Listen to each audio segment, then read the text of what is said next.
Hello, welcome back to Retro Cheese Review. With me today is that one nerdy dad, my friend Ryan. And today we will be reviewing Angels in the Outfield. Ryan, if you want to introduce yourself. Hi, my name's Ryan. I'm that one nerdy dad on Twitter and Twitch and on YouTube, but there's not really much on the YouTube. But on a whim, I just sort of like heard, hey, what about the movie Angels in the Outfield? And I'm like, I gotta get retro on this one. I gotta do it. See if he's done it. Goes through his channel, not done it. Hey, now I have 6 pages of notes.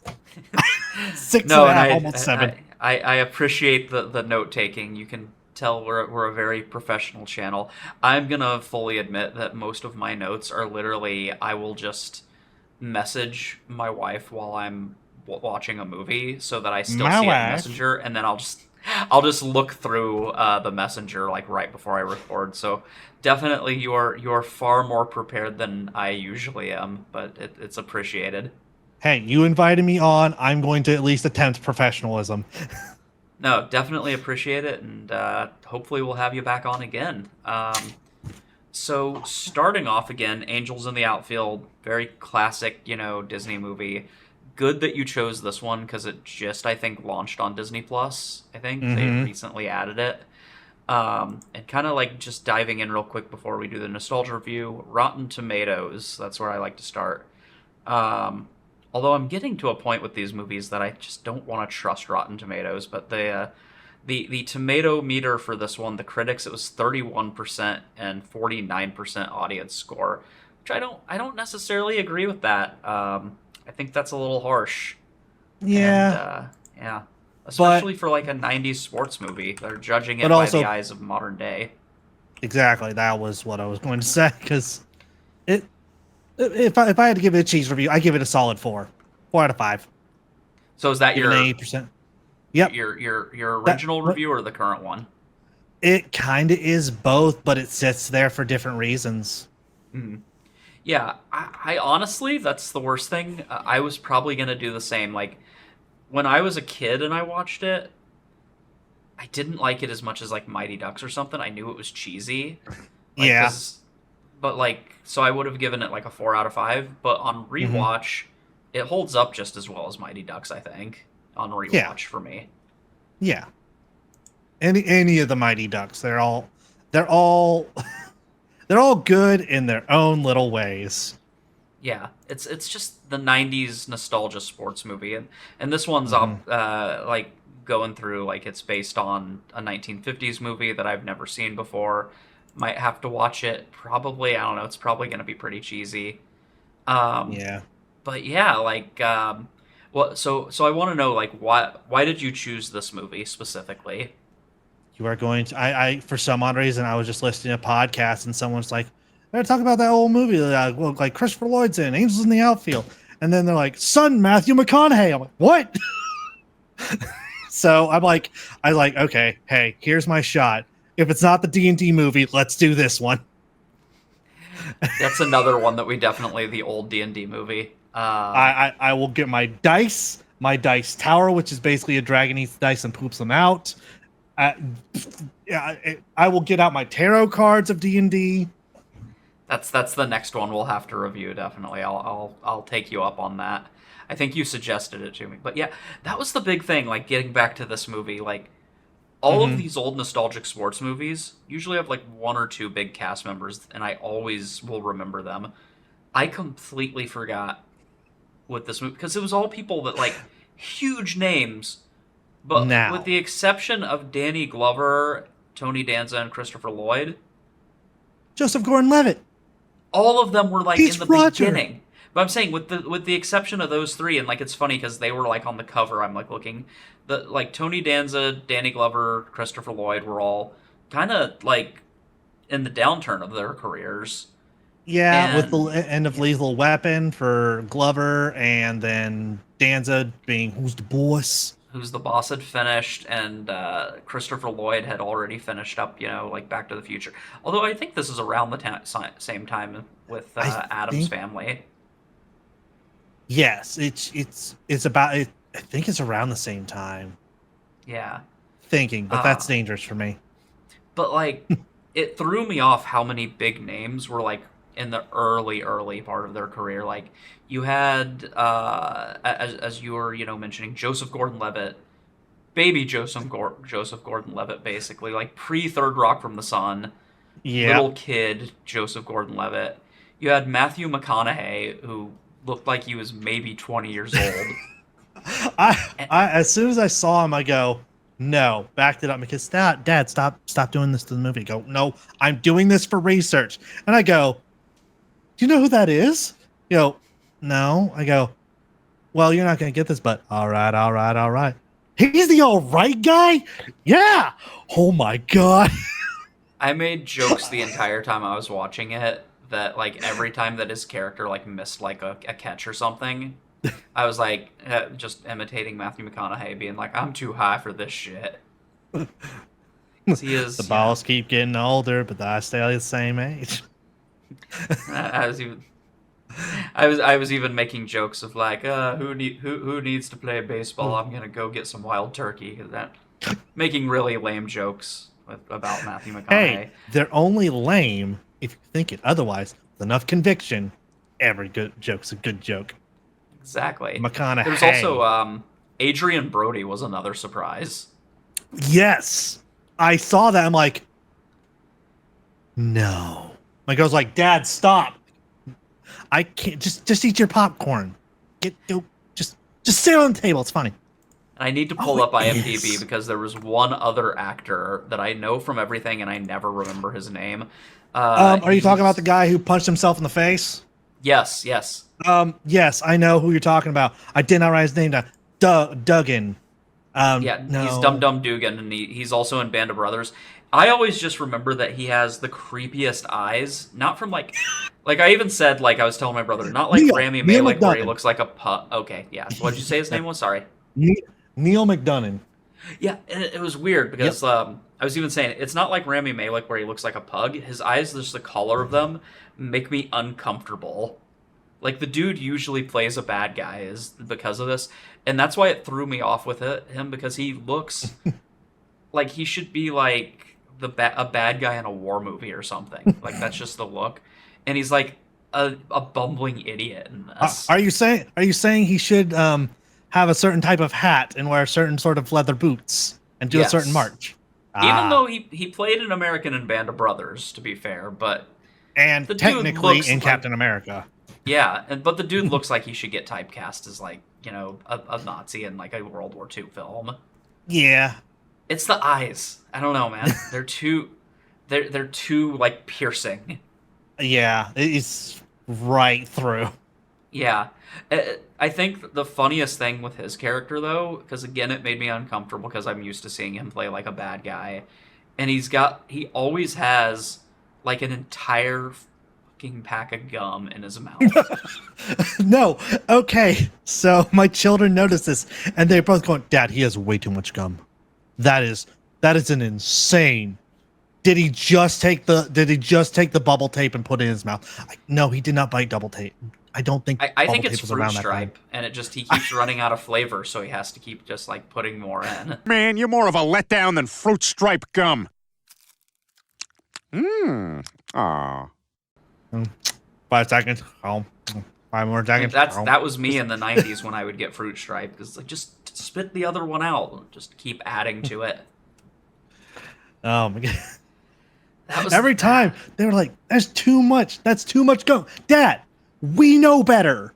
We're kids. I'm like, yes, sweethearts, I know. Yeah, his character, and he's not even that big of a character in it, is the funny thing. Same with Adrian Brody, is like barely in the movie. Like, that was the surprising thing.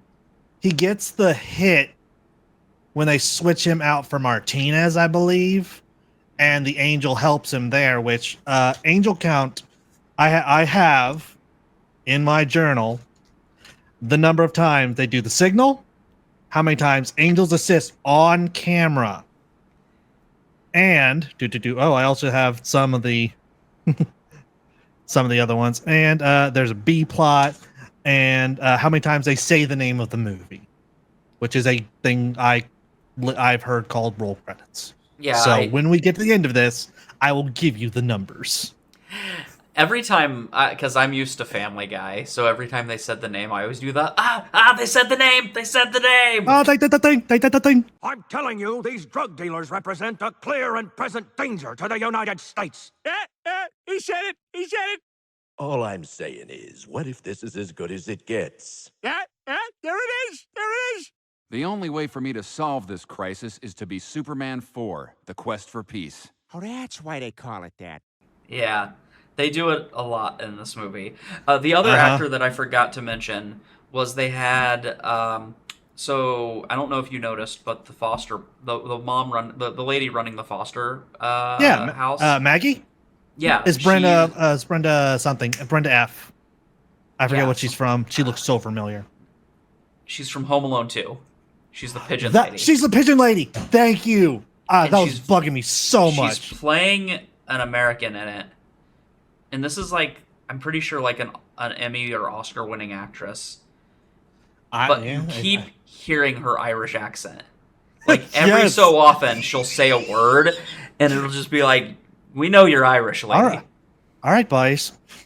Yeah, time for just bed. every so often. Yeah, so I'm glad you picked up on that also. Dude, I pick up on stupid things all the time. It's like, wait a second. He got hit in the other eye. And I kept making Ranch. the jokes that Pierce Morgan was playing her, because there's always the joke that Pierce Morgan was the lady from Home Alone, too. Stop. You're not wrong, but stop. You kids and your shenanigans. But yeah, like, so it was a pretty big cast. And as cheesy as the movie is, because, like, you know, we'll get into the plot, because the movie, it's a pretty cheesy story. There's some moments in it, and this is meant for kids, that I was like, I don't remember this being as dark as it was. Like, some of the story. Well, hold on. It is a typical Disney movie, which means rule one, kids, the mom's dead. Yeah, the mom's dead. That's not even what threw me off. So Joseph Gordon-Levitt and I forget, JP, I think is the kid's name. JP, yes. They're both in foster care because Joseph Gordon-Levitt's mom's dead and his dad is a huge piece of shit. Shows up, looks like a bum, smokes a cigarette, and rolls it on his leg. And then the next scene after he put the cigarette out is smoking the cigarette again. Mm-hmm. But because you gotta, that's how you know he's a douchebag. He's just always got a cigarette in his mouth. If he took one single bite out of an apple and threw it away, we would know he's the villain. Yeah. Or if he had like really greased, slicked back hair, that's like a Disney thing. That's 90s Disney maybe, but still. Yeah, but then the next scene, he tells him like, I promise that we'll be a family again when the Angels win the pennant. He says it sarcastically. Yes, but guess what? Children, everybody. Yeah, kids don't get sarcasm. And JP, his dad's dead, I believe, and was living homeless with his mom. Or dad maybe was never in the picture. They don't really. Dad wasn't in the picture. Mom and him lived out of a car for a long time. It's not stated what happened to the mother. It's gently assumed that she's not in the picture or can't take care of him, which is basically put him in foster care, but not a ward of the state yet. Yeah, so that's like the foster care system, kids. And also, there's Danny Glover's character, who's like a washed-up ex-baseball player / coach that got transferred from Cleveland. He is he used to be a Cincinnati Red. He was an up-and-coming catcher for them, but then Ranch, the announcer, the voice of the Angels, slid into home plate one time and turned and did spikes up and took him out at the knee, which ended his catching career. Yeah. So he coached for 10 seasons with Cincinnati and has a past with Tony Danza, Mel Clark. Yeah, who was one of his players when he was in his prime. Yep, and after 5 years of putting him on a bunch of painkillers, that caused Mel Clark's career to be ended, and then he sent him to Cincinnati, or not, he sent him from Cincinnati to California to be an Angel, and then after 10 years, they got him to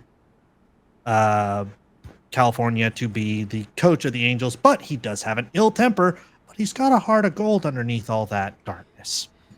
I do think it's funny that like they're in California and they're like, "This isn't Ohio. We're not a well-funded sports team." But that's a Disney movie thing. They always are based around these Anaheim teams because where's Disneyland? Exactly. Yep. Well, and I mean there is the Anaheim Angels, they're the California Angels in this, and there's the Anaheim Mighty Ducks. The Ducks. Yep. So they're both like actual sports teams, both sponsored by Disney. I'm pretty sure that the Ducks are actually owned by Disney. I believe they are for mighty good reasons. Yes. He is the Bobby Knight of baseball. That is how I described him when he grabbed the chair. I do think the funniest thing though is one, like their team is like it's horrible, and he's such a violent asshole.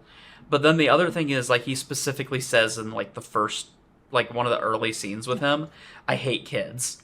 And it's like, this is going to have an extra story that's heartwarming that you're going to learn to love kids. Oh no, a subplot's a brewing. Yeah, plot number 3.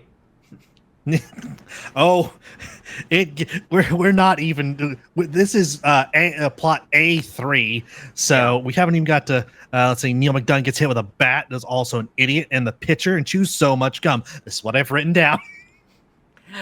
But yeah, the other dark thing, which is going to be more towards the end of the movie, is literally Tony Danza's character, who's like the old washed-up pitcher. He has 6 months to live. He's like smoking in a hot tub, and they're like, he's a smoker. He's going to die soon. The angel just so like nonchalantly just throws that on him. Yeah. So his dad smokes. There's no sense for him. Then again, he might not be an angel, obviously. But Tony Danza, smoking, and then he comes into him the last game and says, "Well, he's coming up there in 6 months. We've got a spot for him and everything." Just with Christopher Lloyd's just like knows that it's a kids movie and is just having fun with it. I feel like, dude, when we get to the end of this movie, the last thing he says, I have to get it out what my children said, just off the cuff. No, I want to hear it now. Okay, so as soon as credits or everything's coming together and the Baby Bell guesses have their things, Al goes, "We're always watching. We're always watching." And my oldest goes, "Wow, that was creepy." And immediately my second one goes, "Yeah, same."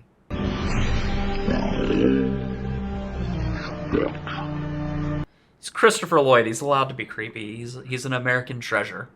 Yep. Is he American or is he Canadian? Oh, shit. Is he Canadian? Gotta look this up because let's see. He and George just weird. Yeah, they hired Roberta. Dr. Emmett Brown. He's also in Taxi. Sanford, Connecticut. He's American. So he's American. Yeah. America. He's still around. Yes, he is. He's still doing cons too. He's the best Uncle Fester ever. Yes. Wholeheartedly. Yes. I cannot fight you on this one.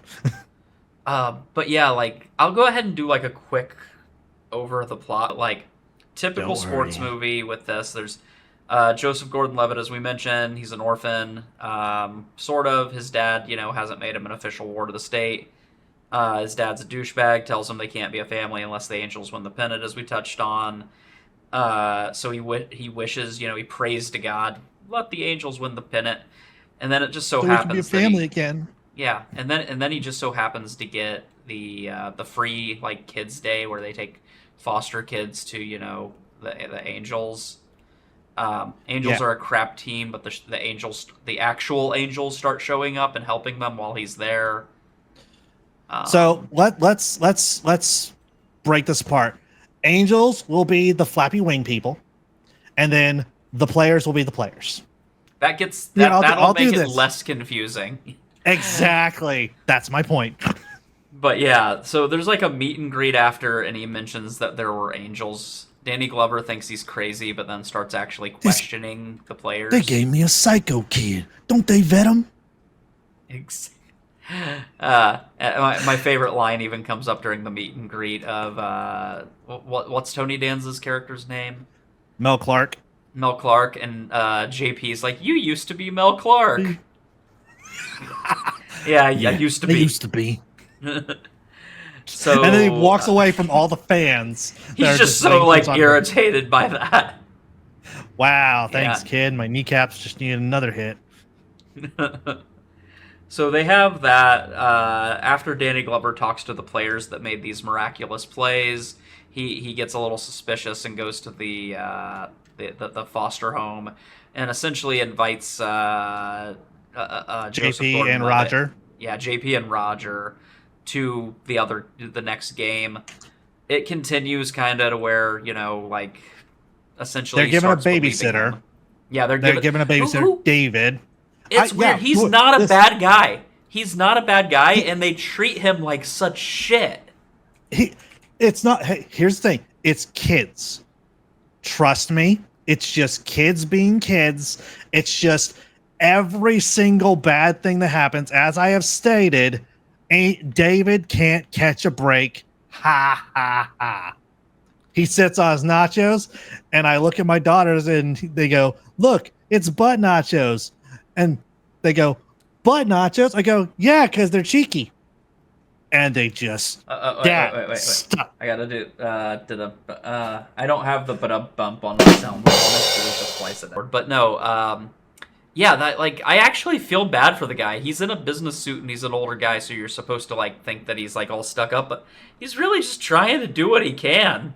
By the end of the movie, he's got a full-blown character. It's like, at first it's like, okay, I really don't want to, but at the end, he has a baseball helmet with a spinning little garland halo on it, and as he is flapping, it's going around and around. He gets a full I don't like these kids. You're gonna fire me on the first Friday. No, you're gonna keep these kids happy, and it goes. And he's like, I'm loving this. I'm believing in these kids. I'm believing in the Angels. I'm believing in the baseball team. But he does also wear a raincoat by then, so he gets smart about it. He wears a bee suit. He wears Yeah, a it's a full bee suit, you're beekeeper right. outfit. No, The full he evolves. beekeeper. The raincoat, then to the beekeeper outfit. Because they keep spilling an excessive amount of stuff on him. Mustard, Diet Cokes. How do you get that much Cracker Jacks out of 3 Cracker Jack boxes? How much? There's not, There's not enough. There's not enough. No. Trust me. I only ever eat Cracker Jacks when I go to a baseball game. And I always compare Cracker Jacks to being like the McRib. You're like, you need to get it because it's something that's hard to get. Then you get it, and you're just like, why the hell did I buy this? Oh, to get the secret ring at the bottom. Dang it, this isn't the It's 90s just- anymore. It's just a temporary tattoo or a sticker now. And there's Oh. 2 peanuts in the entire box. 2 good peanuts. The rest of them's just crumbs. I take it. It's you got to go to your baseball game and pay your $10 for your box of stale caramel corn with 2 peanuts in it. Yeah, but getting back into it. So Danny Glover's starting to believe, and he's starting to bond with these kids on top of that. And they've also he through that course, and he didn't want to believe, he puts Mel back in because there was an angel massaging his shoulders and stuff. Yep. And, warming him up. And he's having a freaking hot streak, pitches a no-hitter, all that stuff. Yep. So he's loving it because, his career's coming back after he'd been benched for a decade? And for 5 years because 5 years. Glover had sent him to California 5 years into his 10-year Cincinnati career.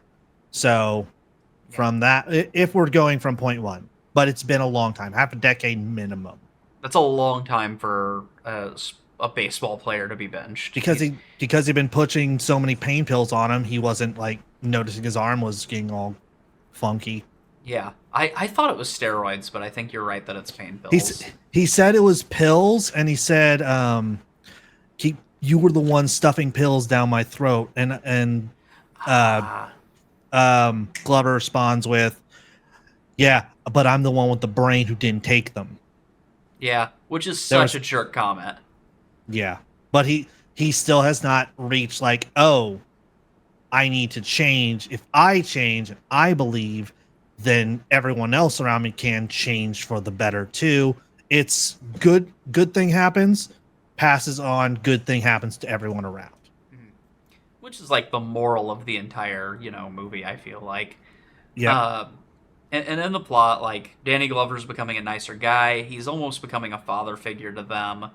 Then we get to, like, the obvious. You gotta have more conflict. Like The Act 2 twist. Yes, the Act 2 twist.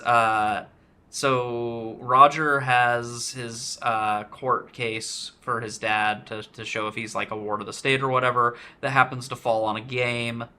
So he misses the game, which, I believe they lose that one. Act 2 twist. Dad gives up Roger for the ward of the state. Fake tears and Angels lost a game. Yeah, that is great notes. Then Ranch pulls a dick move with JP, and JP throws the whole game explaining, oh, yeah, they see angels, but only Roger can see it. Yeah, because he's a sweet, innocent little boy, so of course he just tells him. Yep. And then 3 minutes later, they have a heartfelt moment. U-turn number 2, 90 seconds later, the confession gets everyone in trouble, and they have a press conference to be like, oh, you have to denounce these angels. The owner pulls them in. Now, I'm just a simple country lawyer, but you need to denounce this nonsensical stuff. Otherwise, you need to get your head on straight. Doesn't even make sense because it's a California team. Why he's a very, like, Texas owner. Because I have to be the ruthless one. The one with all the money. Exactly. And yeah, he's basically like, you have to denounce this. He ends up not having a change of heart and not denouncing it, but everyone, like, the foster mom makes a heartwarming speech. He makes a heartwarming speech. Everyone makes a heartwarming speech. And the players do basically a Spartacus moment. The "Oh, Captain, my Captain" or Spartacus, yeah, like who's coming with me moment. They're all gonna leave essentially if they don't keep him. I won't do play the game unless I'm playing for George Knox. So I'm with them. Hi, my name's Ryan. I do really bad impersonations of everything. Why does every player for a California baseball team have a New York accent? Did they all just decide they're gonna imitate Tony Danza? Here's the thing. Maybe. Yeah, Trisket, the big guy, the catcher. Yeah. He sounds like he's from like he sounds like he's Bronx. Oh, or Bronx. Crossing the bridge, crossing the bridge, maybe the Bronx. Depending. He sounds a little Jersey to me. He looks like he just wants to fight everyone. So it sounds fake. I don't think it's him. It sounds like a fake, like stereotype accent. I think so. Except for McConaughey, who's perfect in everything. Yeah, McConaughey doesn't try an accent or anything. He's just like, I'm just here. I'm catch baseballs. I ran so hard and something pushed me through, and I jammed my glove through the outfield wall and caught a pitch. He was so high that he couldn't feel it, probably. Oh my god, this is wonderful. But yeah, like, so they get to that. There's the final game. The Angels aren't helping them. Yeah. Which my daughter says, as they're going through the gates and everything, they're cosplaying for a game? Yes, sweetheart. Yep. Okay, fair play. That's what sports players do. I think there's even been, like, jokes about it of, like, cosplayers being like, oh, you guys, like, go to sports games and cosplay as your favorite players. Don't worry, I cosplay. Here's the wig. I do see that. But, like, yeah, so there's, like, the final game. When I saw that they were playing Chicago in the final, I was hoping it was the Cubs, because I'd be like, yeah, Cubs players probably do believe that God's against them, you know? Hey, you can't keep us down for 109 years. Yeah. Okay. Hit or die Casey looks like Jeff Bridges on steroids with a scar on his face. The scar, like, that didn't look like makeup. I swear to God, that guy just had a scar. And how did he get that scar playing baseball? That was not a baseball scar. Like, someone attacked him with a dagger at some point. It's Chicago. Fair. Especially it's Sox. It's not the Cubs, so it's like Sox are kind of like. Couldn't you get Frank Thompson at that time? Damn it! Come on, man. But I swear that was like an actual scar the actor had. That didn't. I've done stage makeup. That does not look like '90s makeup. That it was too good. They would not have the budget for that good of a fake scar in the 90s. I don't know. It's Disney. They about hit their renaissance. Let's see. Kit. For animation, Oh. I feel like they were in their renaissance. Hold on. Is he an actual baseball player? He's probably an actual baseball player and probably got that scar like just knife fighting someone. Yeah. He's in the A's Hall of Fame. Carney Lansford. This is what we have people who know nothing about sports reviewing a sports movie. Sports ball. I'm a fair weather fan of football that hasn't been a fan in a long time because Peyton Manning's out. So that's about the only sport I follow. Oh, he's got a .29 batting average. That's not bad. It's almost real good. Everything that I know about baseball, I know from playing it for like 2 seasons and being really bad, and being drunk at like 2 baseball MLB games. I've been to like 2 major league games and have been very drunk at both. No, I played it because my family wanted me to be in sports. But an incident, which I will tell you off camera, what happened. I don't want to play sports anymore. I played because my older brother did, and I was the worst player on the team, and he was the best player on the team, so I stopped. I played because my uncle, who's 2 years older than me, played a lot of sports. And then like, oh, you two can play. I was like, no, I don't want to do that. I play my video games. I'm fine. My peak of baseball was being out in right field and a pop fly coming right to me to where it almost hit me and just landing next to me with me just staring at the grass, not paying attention to the game, just full ADD, was just bored. And all of the parents being like, get the damn ball! The hell is wrong with you? Let's start with this list. So, back to the movie. Mel's running out of gas, bases are loaded, full count, 2 outs, 2 strikes, 3 balls, and they're like, they got to replace him. They got to replace him with this other guy. So instead, they're being told like, hey, is there an angel? Like, no, there's no angels. Yeah. And remember, they said that the angels can't help them with a playoff game. Champion.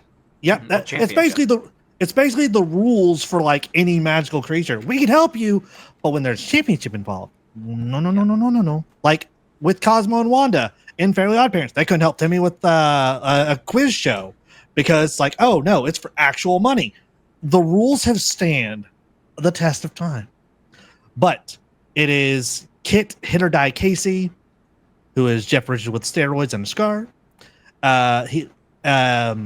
Roger's been told that Mel will be dead in 6 months, but he's going to be an angel. He's guaranteed he's going to go up there and be just like the rest of them. Unless he does something just really cool in the next 6 months. Real cool in the 90s? Come on, man. But they're like, hey, he goes out to him, says, hey, you got one more pitch because you got an angel. Knox is lying to a dead man. Ha, ha, ha. I mean, Knox doesn't know he's going to die. But still, we the audience know. Roger, our eyes in the movie knows. But then Roger starts to flap. JP starts to flap. Dum Dum Dugan begins to flap. Then the rest of the dugout. Then the entire stadium. My girls go, is there not a single Chicago fan that's not flapping out there? And I go, it's Chicago to California. I don't think many Sox fans are coming to this one. All right, that's fair. If it was the Cubs, they would. Yeah, if it was the Cubs, they would. Cubs are diehards. Some literally, some figuratively. They'd probably start like punching them for flapping, telling them to cut that shit out. Get your hands out of my face! I don't believe no flappers. But everyone flaps except for Ranch, the voice of the Angels. Yeah. And then he pitches. Kit catches it. Then frickin' Tony Danza, and only Tony Danza way, boing, gets it, falls out of his glove, grabs it with the other hand and puts it in there. Out. Game's over. Angels win 3-2. Yeah. So he didn't strike him out. He just got lucky and caught it. He a damn good save. Dan's a good save. Are you pretending to? No, I'm actually hitting the button. Oh, I'm it's not actually coming through to me. I think it's weird. I think that. Oh, because Here, I have it on solo mode. I'm gonna do Homer Boo. It's the closest thing I have is Homer. Boo. There we. Now I heard it. The closest one I had is Homer Simpson booing. Hello there. No, Don't worry about that. It was a good one though. So, But yeah, see, but I like that they did that because it's all like it's a believe in yourself thing. You know, it was them all along or whatever. But also, like, he's dying in 6 months. Let the man go out on top. yeah, that's what they all say. But he also got here's the thing, which would have been better in your opinion? That catch or striking out the hitter, their pinch hitter in a fully loaded bases sort of thing. Striking out Kit hit or die, or that catch. I think the That's catch the is real more question. like more angsty. Like it makes you more anxious. Yeah, because It builds literally suspense. you watch the ball go into the glove and it rolls up and out. It's like, and he just gets it. When that happened, both my girls jumped up, go, yeah! Yeah, as an adult, you're like, I mean, it's a Disney sports movie. He's gonna catch it. But like, as a kid, you're like, he didn't strike him out? Or is he gonna catch it? Is it gonna fall out? They're sitting there and they're just like, he's gonna do it, Dad? I go, I don't know, sweetheart. We gotta watch the movie.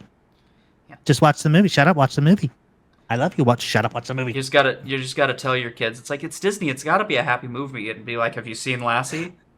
Or not Lassie. Why did I say Lassie? Have you seen Old Yeller? Not such a happy ending for Disney there. Have you ever cut off Homeward Bound: The Incredible Journey before Shadow comes?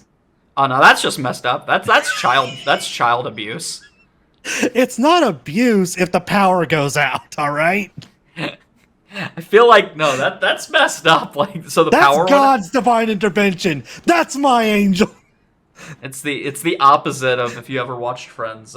Phoebe's mom would cut off would cut off Old Yeller before the wolf attack, or before the rabies stuff. Yep. So then, game's over. Everyone's cheering. Texas man comes in. Owner boy.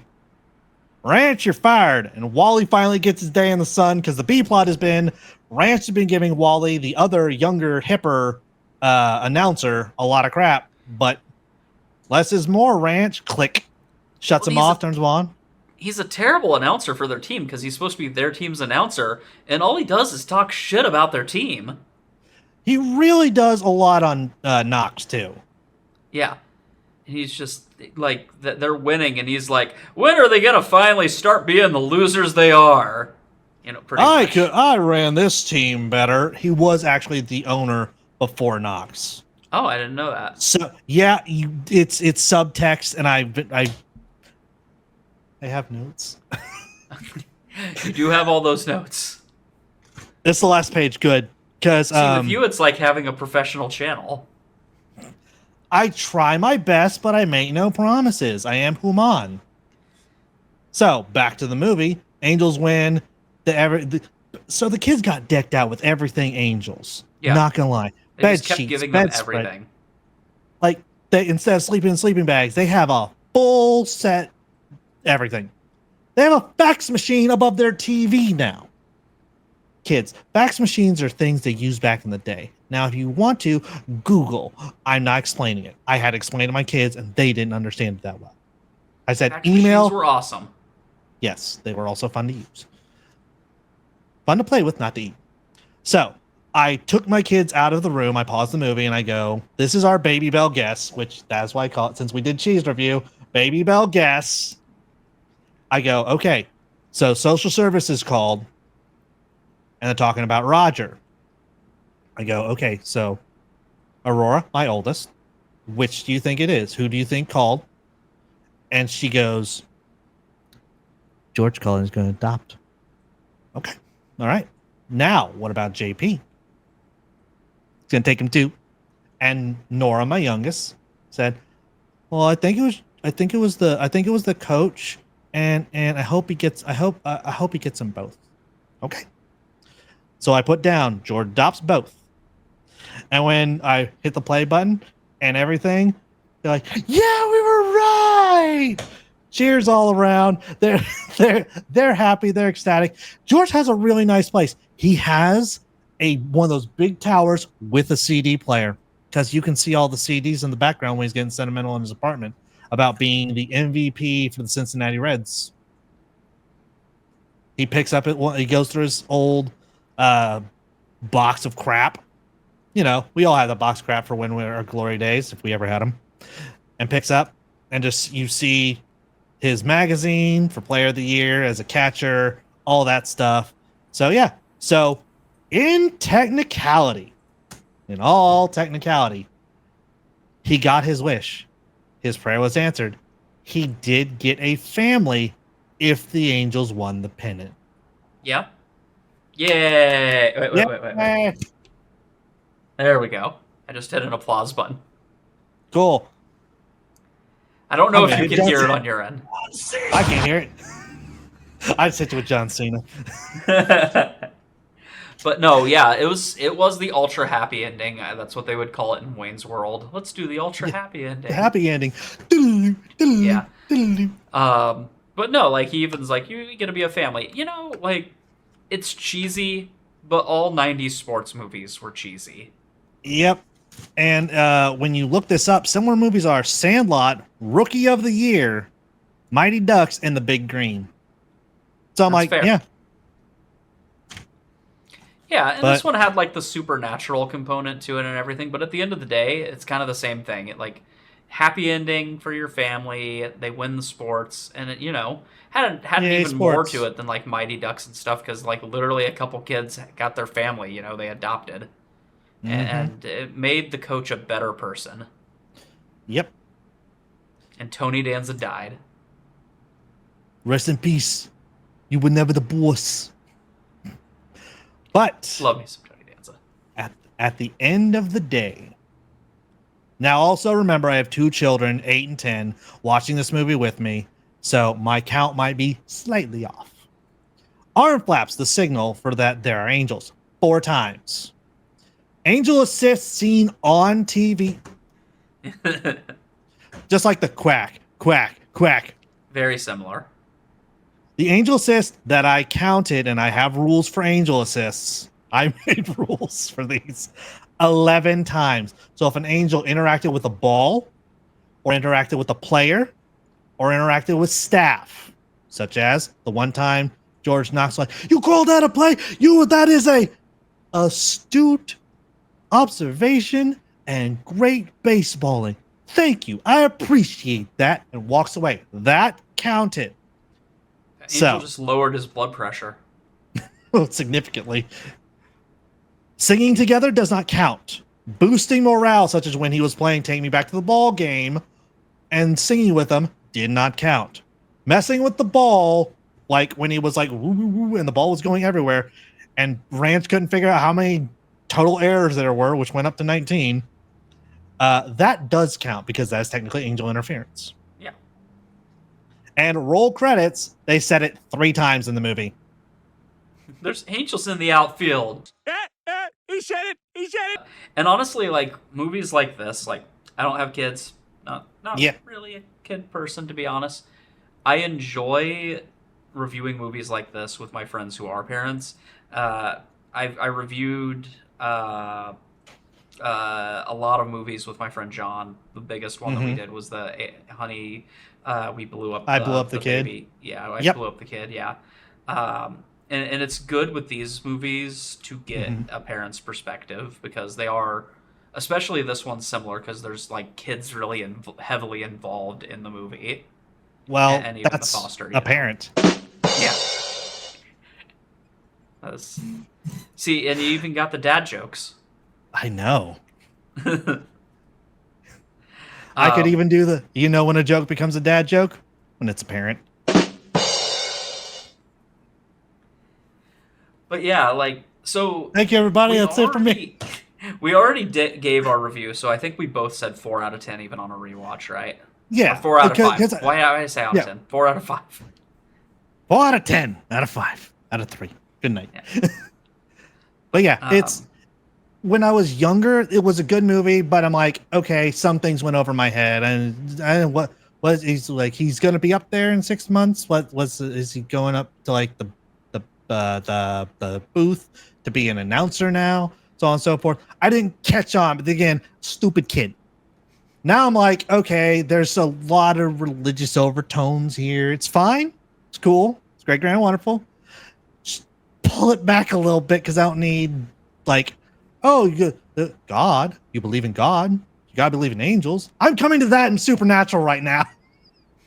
There's God, but you gotta believe in angels. There was a lot of religious overtones in this, like a lot, you know. But being ordained, I am any religion. I don't. It's as long as you're not pushing it on me, I'm perfectly fine, perfectly cool. Yeah. That's nice. Cool. I actually want to learn some perspective from it. So, but that's neither here nor there. Movie's still good, still holds up after all these years, which is what it was 94 when it came out. 30 years. 30 years. 1994. Yeah, oh 94. God, 30 years. Jeez, God, that makes me feel old. Yeah. So yeah, I would have been like 10 when it came out. You were a little bit younger than me. 8, Math. 7 or 8, 8, depending. yeah, 7 or 8. Yeah, so like, you know, like I got the thing with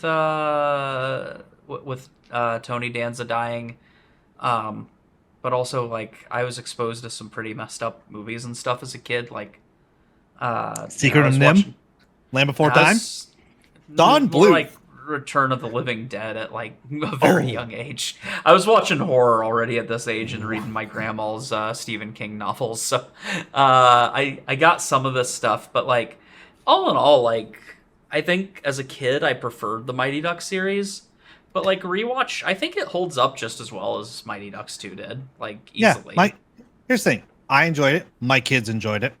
Yeah, I win. At the end of the day, that's all you can ask for in one of these movies. Mm-hmm. We're not looking for an Oscar, winning, performance. And I mean, and the acting was great in the movie. You got a cheesy script, but you got some of the best actors alive at the time. They worked with what they had, and even right now, Adrian Brody, McConaughey, sometimes Danny Glover. Sometimes Danny Glover. He's a little old. Yeah. Although the funny thing is, he was like 40 years old when he was playing a 50-year-old and saying, "I'm too old for this shit." Yeah. And He's you like, got that's Justin Gordon. my age, and he was saying, "I'm too old for this shit." I still got it. Let's see, 2 years and 4 months before I still say that now. My kids accelerated my age. I feel it. I feel too old for this shit sometimes. Yeah, win a $28,000 wedding off the radio, get married, get divorced, have 2 kids before in that little time. Your age just gets accelerated. That's mine is the multiple hip surgeries that keep accelerating my age. Ew. But yeah, all in all, great, good movie, and I'm glad that you chose it. I even said this is 2 for 2 on my friends not torturing me. I just Do you want me to? I can. Well, I got very used to when I started this channel, my friends thinking up the worst things that they could, the worst things that they could find, and part of it was payback because I was thinking up the worst stuff that I actually liked, and then I was purposely choosing my friends that I knew wouldn't like those movies, like Transformers, instead of my friend that's obsessed with Transformers 1985, I think. I chose my friend who literally, when I made my group of friends go and see it in the re-release in theaters, stood up afterwards and said, "What the fuck did you make me watch?" I made her review it. So I get what I get. I had my friends making me do things like, what's the one with the kangaroos that I reviewed? I don't even remember. That was so bad. I almost want to say Kangaroo Jack. I'm like, no, it wouldn't be that. No, Let's see, Congo. It was a kangaroo ninja movie, and it was so bad. Warriors of Virtue. Yeah, and that still stands as the worst thing that I've reviewed on this channel. And I still, every time I say this, I say "fuck you, Larry," for making me watch that. I don't know. Neo Genesis Evangelion seems to be. I hate. I didn't make anyone watch that. That's just a rant of me yelling about it. About specifically the finale. That they've redone like 10 times. But we won't get into that too much. But all in all, like, again, good movie. Thank you again for coming on here and recording this. I'll have to have you back. This was awesome. Just say the word and I'll do so many bad impersonations you'll regret ever knowing me, even in show choir. Okay. Actually, I wasn't in show choir. We were in regular choir together. Oh, we were in concert choir. Yep, I never joined show choir. I was in show choir, concert choir, and band. So no, you were busy. I remember. I think you were. I think your freshman year. I think was my senior year, and there was that crossover. Yep, that was our crossover. That was our canon event. I didn't like dancing, and they also needed more tenors to stay in concert choir, and I could only fit one of them in, so that's why I stayed in concert choir. They wanted to at least keep one senior. Yeah. I was very much a tenor, and my voice was changing my senior year, so choir was rough. It waited until my senior year to change. But no, thanks again, everyone. Again, I'm gonna put a link to Ryan's Twitch channel in the description. Please check him out. He's awesome. A lot of game streams. So definitely check him out. Like and subscribe if you like this. Leave a comment if you didn't like it. Give us a dislike, thumbs down, leave a hate comment if you'd like. If you hate my impersonations, they aren't going away. Your hate only fuels me. Exactly. Continuously. Yeah, and remember, if you hate anything that I or Ryan did in this, leave a hate comment for my friend Rob. It's all his fault. Rob loves hate comments. Allow me to put it this way. I think I'm adorable. But no, like and subscribe, and thank you all again. Thank you. Take care.